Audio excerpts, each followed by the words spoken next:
Oremos. Señor, gracias por hoy.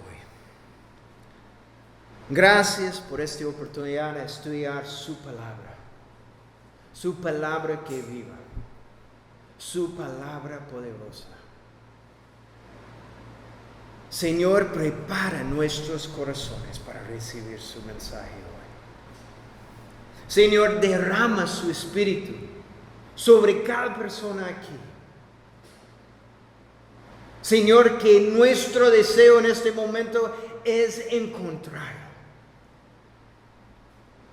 Que queremos experimentar su presencia en este momento.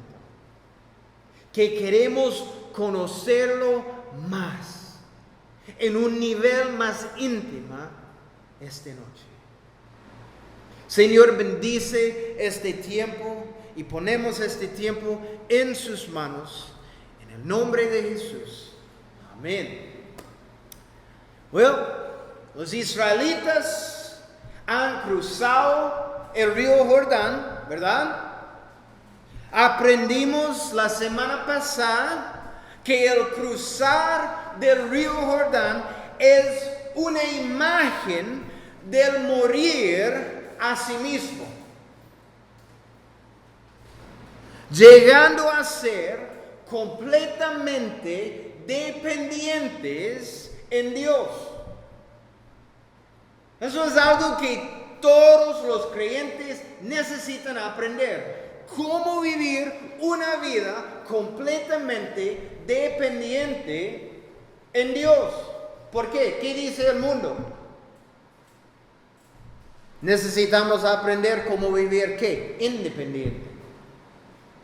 Eso es la marca de alguien maduro, ¿verdad?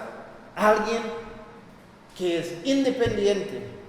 Pero la marca de madurez por el cristiano es la persona más dependiente en el Señor. La persona que no quiere hacer nada sin Dios. Yo tenía un amigo una vez. Él en el principio no era un cristiano, pero después de recibiendo a Cristo, fue interesante para mí. Siempre, cuando preguntamos cualquier cosa, ¿quiere ir a McDonald's para comer? Y siempre él dijo, necesito orar primero, para ver si Dios quiere que me voy. En el principio, él está, si quiere comer o no. Pero para él nunca quería hacer algo sin Dios, en las cosas pequeñas. Y creo que eso es una buena lección para nosotros. Necesitamos recordar en las cosas pequeñas que necesitamos orar y ver qué Dios quiere hacer. Porque pensamos, eso es una decisión fácil para tomar. Sí, me voy a McDonald's para comer y después morir, obviamente. Que la comida es peligrosa. Si no sabe, eso es la verdad.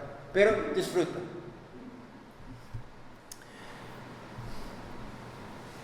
La vida completamente dependiente en Dios. Cuando toda la nación cruzó el río, las aguas del río volvieron a subir como antes. Imagínense. Porque ellos cruzaron en ¿qué? Tierra seca. Y recuerda, porque el río fue completamente inundado, el río fue casi 2 kilómetros de ancho. Entonces no estamos hablando de un río pequeño como el río Liberia. No, casi 2 kilómetros de ancho. Entonces imagínense cuando las aguas como antes. ¡Wow! Es increíble. Lo que significó que ya no había opción de volver atrás. No pueden. Eso fue imposible. Y esto debe suceder con cada creyente. Cuando venimos al Calvario ¿para qué? Para morir. Venimos al Calvario para morir. Morimos a nuestros deseos. nuestros planes. Es decir, morimos a nuestra propia voluntad. ¿Para qué? Para seguir la voluntad de Dios para nuestras vidas. Todos los días. Abandonamos nuestra voluntad para vivir solamente para su voluntad en nuestras vidas. No, posiblemente usted está sentado en ese momento y dice, hey, Jaime, ¿vale la pena? ¿Vale la pena viviendo como eso? ¿Es necesario pagar tan gran precio? Tan gran precio. Para vivir solo por Cristo. Tan gran precio. Cristo pagó el tan gran precio en la cruz. Nosotros, ¿qué hacemos? Señor, entra en mi corazón. Precio, ¿qué está pagando? Vivimos una vida completamente entregada a Él. Es lo mejor vida. Posiblemente está pensando, tiene que haber la posibilidad de vivir una vida cristiana en un nivel que no demande tanto de mí. Otro nivel, yo soy un cristiano, pero es un nivel un poco diferente, un poco más cómodo. Y en sí, la respuesta es, sí, es posible. Hay muchos cristianos que se conforman con vivir una experiencia con Dios de segundo lugar. Hay muchos. Esto es evidente hoy en día en la iglesia. Es súper evidente. Hay más iglesias que están siendo cerrados que abiertas. ¿Por qué? En parte es porque las iglesias están llenas de cristianos que están conformes con una experiencia con Dios de segundo lugar. Qué triste. Como la Biblia dice, en los últimos días, hombres preferirán buscar sus propios deseos, pasiones, actividades, antes que complacer a Dios y hacer lo que Dios quiera hacer con sus vidas. Esto es 2 Timoteo 3, versículos 1 al 5. Está hablando acerca de hoy en día. Estamos viviendo en los últimos días. Es evidente. Solo un hombre o una mujer llenos del Espíritu de Dios, viviendo una vida de acuerdo a la palabra de Dios, pueden experimentar la vida abundante en Cristo. Es la única manera. Necesitamos estar 100% entregados a Cristo todos los días. Cuando la nación de Israel llegó al otro lado del río Jordán, estaban 100% dedicados a lo que Dios quería hacer en ellos y a través de ellos. No hay otra opción, ¿verdad? Ellos no podían regresar. Fue imposible. En estos capítulos, la nación de Israel está en Gilgal. Este lugar sería su base de operaciones durante la conquista de la tierra prometida. Siempre. Ellos van a conquistar un lugar y regresar. En Gilgal, Dios tenía algunas cosas para la nación de Israel antes de empezar la conquista. En este tiempo nos podemos imaginar que el ejército está listo para la conquista de la tierra prometida. Ellos están listos. Saben que los habitantes de la tierra tienen gran temor de ellos, ¿verdad? Si yo sé alguien tiene temor de mí, estoy listo para pelear. Mira, excelente. Es el tiempo perfecto. Pero ¿qué está pasando? Todo está listo para la conquista, pero Dios les dice que esperen. ¿Por qué estamos aquí? Estamos aquí para esperar por un momento, sí. Lo primero que Dios tiene para ellos se los dice en versículo 2 de capítulo 5, que dice: prepara cuchillos aflijados y vuelve a circuncidar a los hijos de Israel. La circuncisión para Israel era un mandato de Dios que venía del pacto de Dios con Abraham. Muchos años antes. Génesis capítulo 17, versículos 7 al 11. Dios le dice a Abraham: estableceré mi pacto contigo y con tus descendientes. Será un pacto perpetuo. Y yo seré tu Dios y de tu descendencia.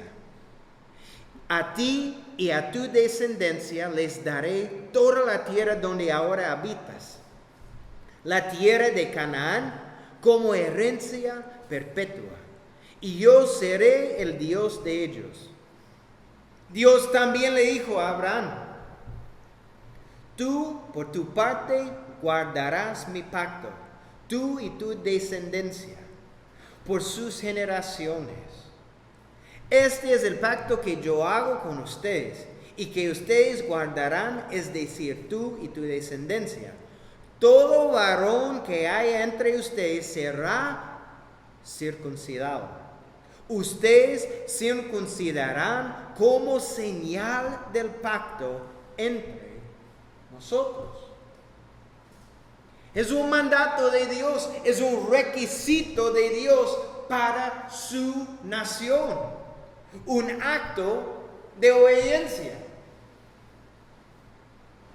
Es un requisito. Nadie en ese momento puede decir: no, gracias. No, es parte de su obediencia. Pero por 40 años en el desierto, ningún varón había sido circuncidado.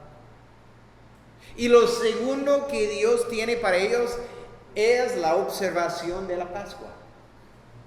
Versículo 10 dice: los israelitas acamparon en Gilgal, y el día 14 del mes primero por la tarde celebraron la Pascua en los llanos de Jericó. Eso es número 2. Ellos celebraron la Pascua recordando todo lo que Dios hizo para ellos antes de su salida de Egipto. Y terminábamos la semana pasada en versículo 12, que dice: y al día siguiente de que comieron de los productos de la tierra, el maná dejó de caer.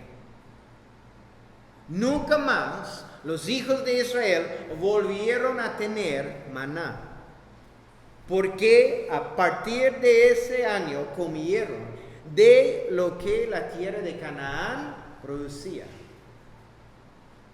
Dios proveyó para su pueblo de una nueva manera. Ellos comieron del fruto de la tierra prometida. Dios hizo esto para nosotros. Dios hace eso, para nosotros también. En muchas diferentes maneras. Dios puede proveer. Yo recuerdo una vez con nosotros en mi familia, fue un tiempo económicamente súper difícil. Entonces no tuvimos bastante plata y fuimos para comprar los básicos para la casa, la comida y eso. ¿Sabe qué pasó? Yo no tenía más plata, pero cuando yo llegué al supermercado, todas las cosas que necesitábamos comprar fue en promoción. Es like, wow, yo puedo comprar. Porque Dios puede usar cualquier manera. Esta vez yo no tenía bastante plata, pero todo es en promoción, entonces está bien. Necesitamos estar alerta para ver las bendiciones en nuestras vidas, porque es fácil llegar y decir, qué bueno. No, esto es una bendición de Dios para proveer por sus hijos. Porque si estamos pensando, Dios, necesito más plata, necesito más plata, necesito más plata. Dios dice, no necesita más plata. Vaya a ver otra manera. Y es increíble. Dios ama a sus hijos. Dios ama a nosotros. Es increíble. El creador del universo nos ama. Es increíble. Bueno, imagínense el primer día, casi 40 años, cuando salieron de sus tiendas y no encontraron maná. Yo estoy imaginando eso. No sé por qué, cuando salieron, ¿dónde está? 40 años comiendo la misma cosa y finalmente ya nada. ¿Por qué? Porque ahora ellos están comiendo el fruto de la tierra prometida. Cuando como cristianos nos damos cuenta que todo lo que tenemos y necesitamos para nuestras vidas espirituales está en Cristo, nuestra experiencia con Él será completamente diferente. Cambia. Cuando entendemos que somos completamente dependientes en Cristo para todo, cambia nuestra relación. Es algo mucho más íntimo. Seremos más conscientes de su presencia en nuestras vidas, aprovechando su poder. Nuestra fe estará arraigada firmemente en Cristo y veremos nuestras vidas producir fruto y fruto abundante. No solo miraremos atrás a la cruz del Calvario, pero también hacia adelante, hacia Cristo, nuestro Señor y Salvador, está sentado a la diestra del Padre en este momento. ¿Por qué? Porque Cristo es completamente victorioso. Eso es cuando Cristo es nuestra vida, no simplemente parte de nuestra vida. Hay una gran diferencia. Eso es la pregunta. ¿Es Cristo su vida o es Cristo simplemente parte de su vida? Cristo, tú puedes que tener domingo y miércoles, pero el resto para mí. Es parte de su vida. Nos despertamos y decimos, Cristo, ¿qué quiere hacer? Mi vida pertenece a ti. Usted puede usar mi vida como quiere. Y hacemos eso diariamente. ¿Es Cristo parte de su vida o es Cristo su vida? Para la nación de Israel, su vivir en el desierto ha terminado, finalmente. La provisión, el maná de Dios, que fue perfecto en el desierto, ahora no es necesario. Es tiempo para disfrutar el fruto de la tierra prometida, donde comenzarán su nueva vida. Todo está listo para la nación de Israel. Solo les falta ¿qué? La última instrucción. Y esto es hoy. Veamos Josué capítulo 5 y leamos desde versículo 13 hasta el final del capítulo. Josué capítulo 5, versículo 13. Estando Josué cerca de Jericó, alzó sus ojos y vio un varón que estaba delante de él, el cual tenía una espada desenvainada en su mano. Y Josué, yendo hacia él, le dijo: ¿eres de los nuestros o de nuestros enemigos? Él respondió: no, mas como príncipe del ejército de Jehová he venido ahora. Entonces Josué, postrándose sobre su rostro en tierra, le adoró y le dijo: ¿qué dice mi señor a su siervo? Y el príncipe del ejército de Jehová respondió a Josué: quita el calzado de tus pies, porque el lugar donde estás es santo. Y Josué así lo hizo. Estos 3 versículos registran una experiencia que Josué tuvo a solos. Josué está en un lugar desde donde puede ver la gran ciudad fortificada de Jericó. Podemos imaginar la presión que él debe haber sentido en ese momento, ¿verdad? Moisés murió. Él está solo, el nuevo líder de la nación de Israel. Ellos han cruzado el río Jordán. Él puede ver a este lado las 12 tribus de la nación de Israel. Los ejércitos, las familias, sus ganados, todas sus posesiones, más que 2 millones de personas acampadas. Imagínense la presión. Y a este lado, Jericó. Y en este momento está diciendo a Dios: estamos aquí, estamos listos.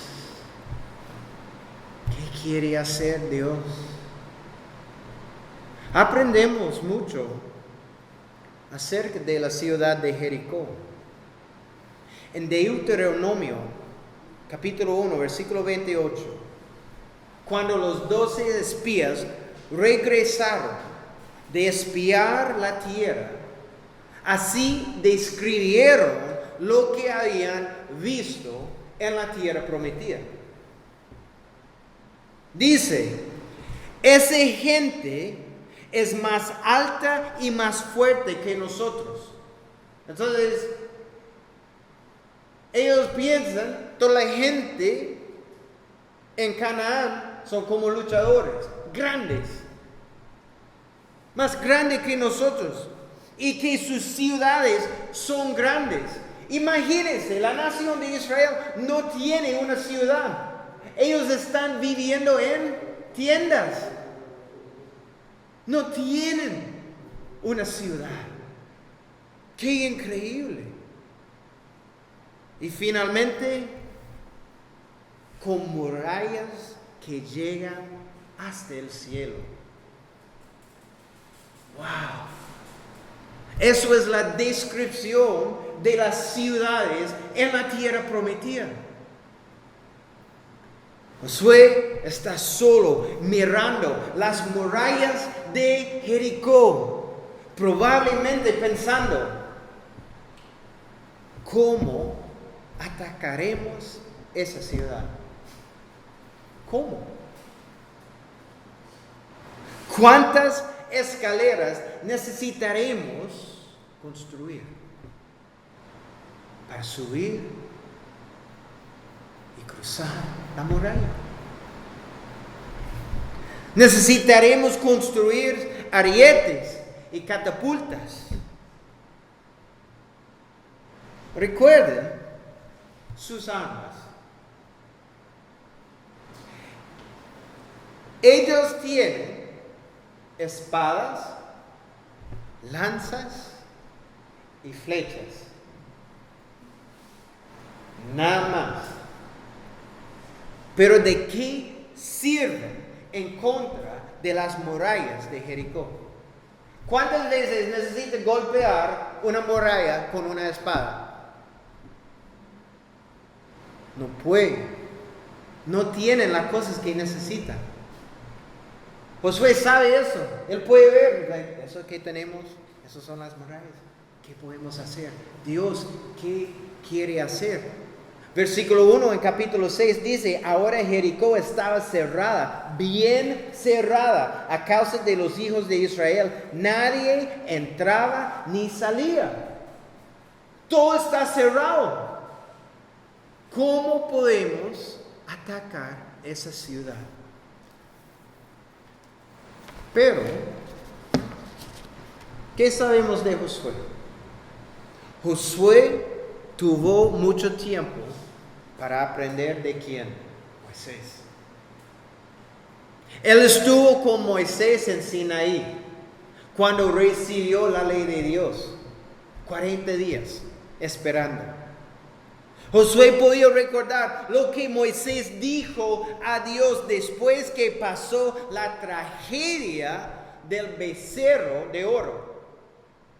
¿Recuerda que Moisés dijo? Éxodo 33, versículo 15. Es increíble. Moisés dijo a Dios, si tu presencia no va con nosotros, no nos hagas salir de aquí.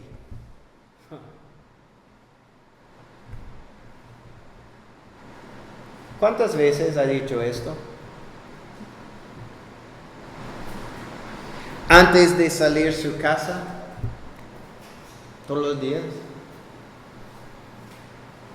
Señor, yo no quiero salir sin su presencia conmigo.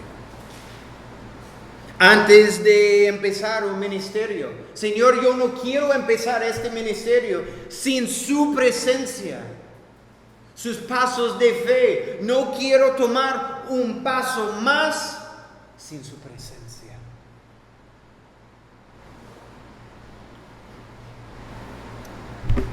Necesitamos experimentar la presencia de Dios en nuestras vidas diariamente. Eso debería ser nuestro deseo, que yo quiero experimentar la presencia de Dios en mi vida. Aquí en Josué capítulo 1 versículo 5, Dios le prometió a Josué que Él estaría con él como lo fue con Moisés. Josué tiene la promesa de Dios. Y vemos en versículos 13 al 15 aquí que Josué no se mueve hasta que está seguro que la presencia de Dios está con él. Ya no me voy por Jericó hasta que yo sé definitivamente que la presencia de Dios es conmigo. Esto describe usted un deseo por la presencia de Dios. No quiere mover hasta ese punto. Está pensando en ese momento. Ya eso describe mi vida. Verdaderamente.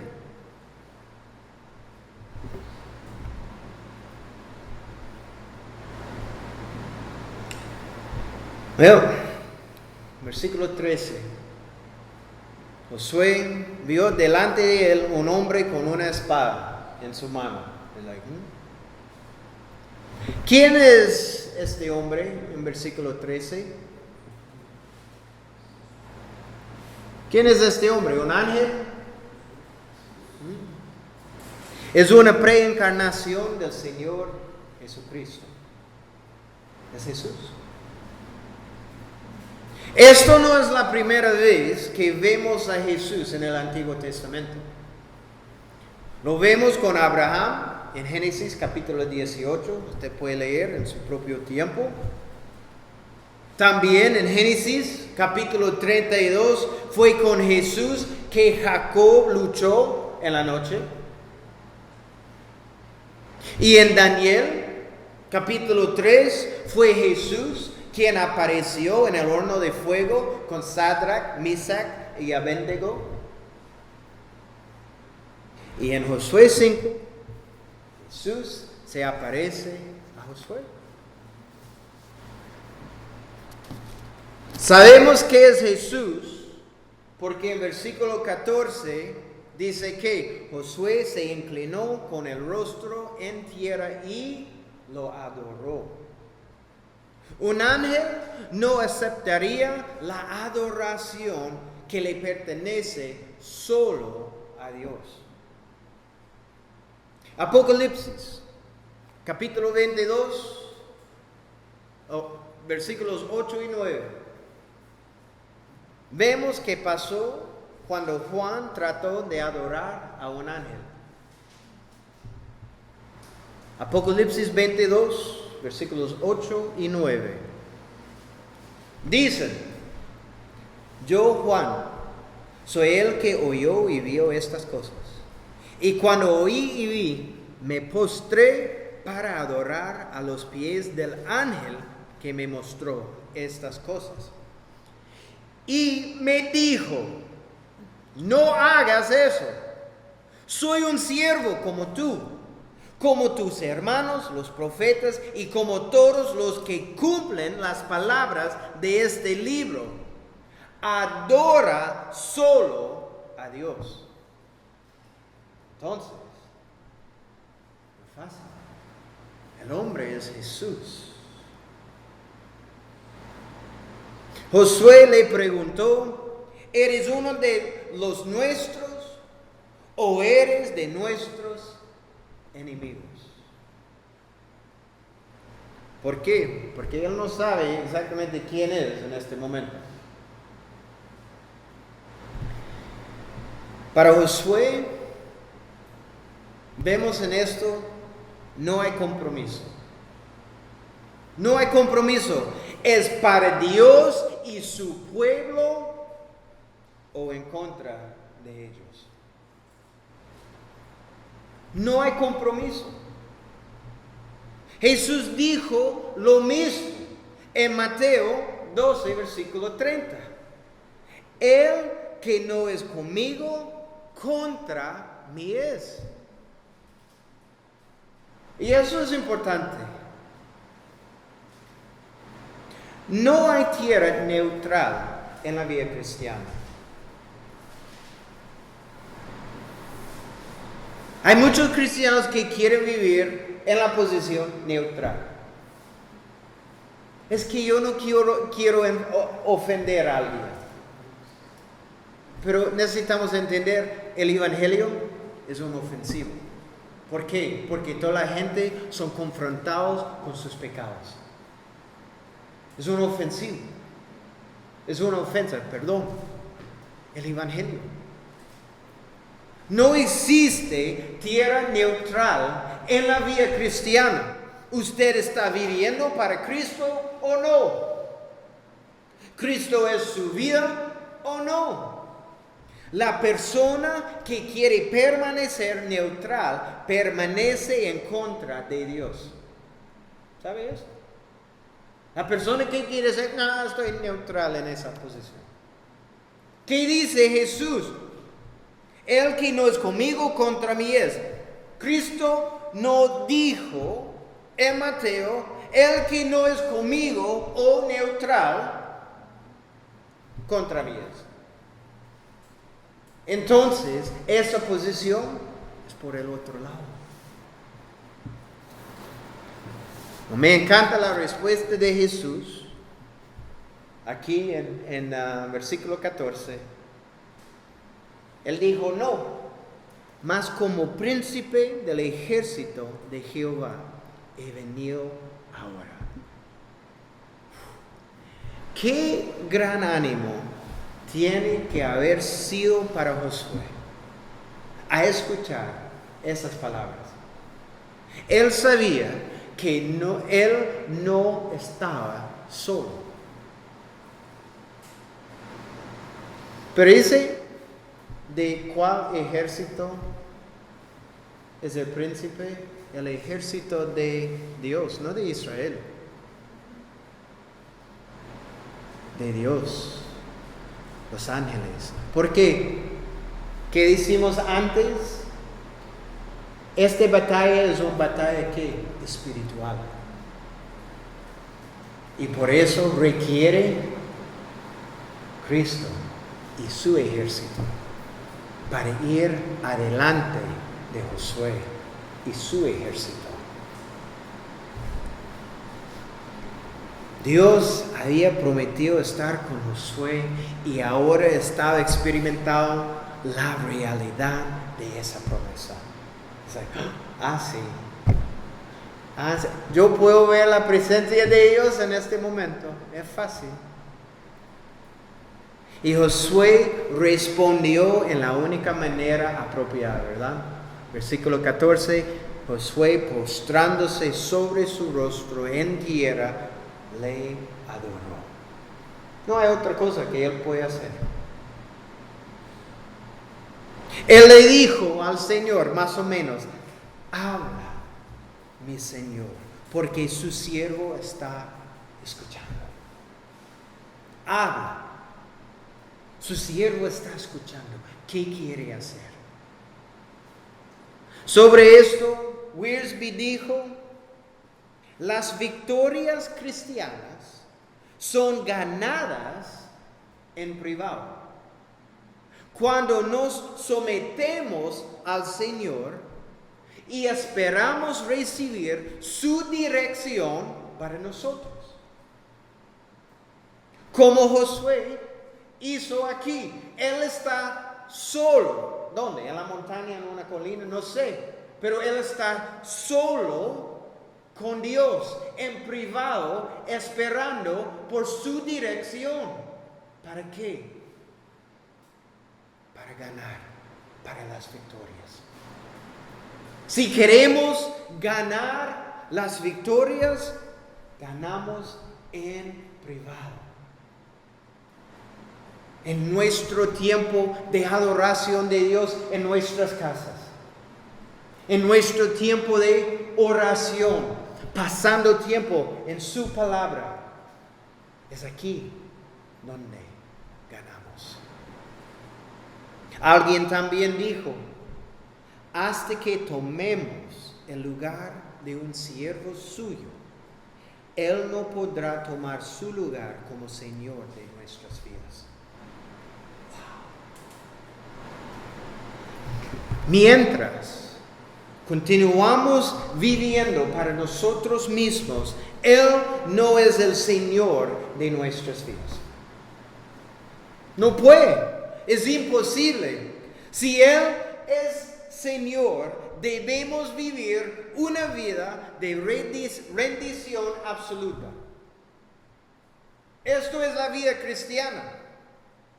Y nada menos que rendición absoluta a su señorío en nuestras vidas. Nada menos. Esto significa que una vida rendida absoluta es lo mínimo. Es lo mínimo que podemos hacer. Él es Señor de todo o Él es Señor de nada. ¿Has tomado tu posición de serviente? Es fácil decir, yo soy un siervo de Cristo. Qué bueno. Es fácil decir. Pero en su corazón, ¿puede decir esto verdaderamente? Que sí, yo soy un siervo, un esclavo de Cristo. ¿Es Él el Señor de tu corazón? ¿Tiene Él el señorío en tu vida? Josué se ha sometido a sí mismo al Señor y es obvio por sus acciones. Es fácil ver que Josué es completamente rendido al Señor. Josué es recordado que él es el segundo al mando porque Jesús es quien está en control. Cada creyente es segundo al mando del Señor Jesús. ¿Sabes eso? Siempre. Si es que olvidamos esto, avanzamos hacia la derrota y el fracaso. Siempre. El Señor no solo vino a Josué ese día para ayudar, pero también para guiarlo. Jesús dijo en Juan 15, versículo 5, separados de mí, nada puede hacer. Eso es fácil de entender. Josué había sido entrenado por Moisés para guiar a la nación. Él era un soldado con experiencia. Eso no es su primer batalla. Pero eso no era garantía de éxito. Josué necesitaba desesperadamente la presencia de Dios con ellos. Tu éxito, espiritualmente hablando, no está basado en cuánto sabes de la palabra de Dios o de tus talentos o incluso de tu servicio a Dios. Tu éxito está basado en practicar la presencia de Dios, viviendo una vida completamente rendida a su voluntad. Cuando venimos al lugar donde decimos, no puedo, pero tú puedes. Yo no puedo hacer esta cosa, pero yo sé definitivamente tú puedes hacer. Cuando llegamos aquí, cuando decimos, quiero seguir a donde tú me guíes, Señor. No quiero ir a donde tú no estés. Esto es éxito. Esto es éxito espiritualmente. ¿Cuál fue el primer mandato de Jehová para Josué? Quita el calzado de tus pies porque el lugar donde estás es santo. Lo mismo le dijo a Moisés en Éxodo cuando habló por medio de la zarza que ardía en fuego. ¿Qué dice? Quita tu calzado de tus pies porque el lugar en que tú estás, tierra santa es. Exactamente lo mismo.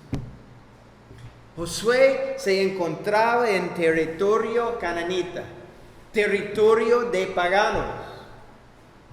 Pero porque Dios está ahí con él, este es un lugar santo. Josué aprendió que la batalla le pertenece a Dios. Lo que él necesita hacer es escuchar la palabra de Dios y obedecerla, y Dios hará el resto. Para nosotros es exactamente lo mismo. ¿Sabes eso? Eso es la vida cristiana. Es exactamente lo mismo. Escuchar la palabra de Dios y obedecerla. Y Dios hará el resto. Eso es nuestra vida. La victoria viene cuando obedecemos al Señor. No podemos tener la victoria en desobediencia. Es imposible. Es cuando caminamos en obediencia. Hudson Taylor, él fue un misionero a China. le recordó a un grupo de misioneros en China que hay 3 maneras de hacer el trabajo de Dios. Hay 3 maneras. La primera es hacer los mejores planes que podamos y llevarlos a cabo de la mejor que podamos. Esa es la primera. Otra manera es después de haber establecido cuidadosamente nuestros planes y haber determinado a llevarlos a cabo, le podemos pedir a Dios que nos ayude y que nos prospere con ellos. Número 2. Pero hay aún otra manera, y esa manera es, primero, comenzar con Dios. Preguntarle a Él sus planes y ofrecernos a Él para llevar a cabo sus propósitos. Josué decidió guiar su vida y guiar al pueblo de la tercera manera. Háblame, Señor, porque su siervo está escuchando. ¿Eso qué dijo? Háblame, Señor, porque su siervo está escuchando. Todo empieza con Cristo. Todo empieza con Cristo. Como dijo Hudson Taylor, todo comienza con Dios. Si queremos las victorias en nuestras vidas, necesitamos vivir vidas completamente rendidas a Él. Esta es la única manera. Oh, Jaime, a mí no me gusta esa manera. Eso es su problema. Esto es la única manera. Si usted no está experimentando las victorias en su vida, pregúntese: ¿estoy viviendo una vida completamente rendida a Dios? Es fácil.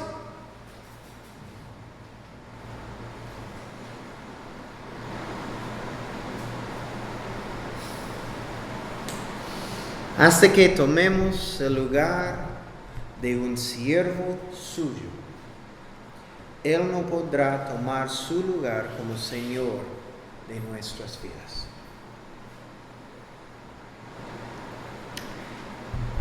Es imposible. Él no compartirá su trono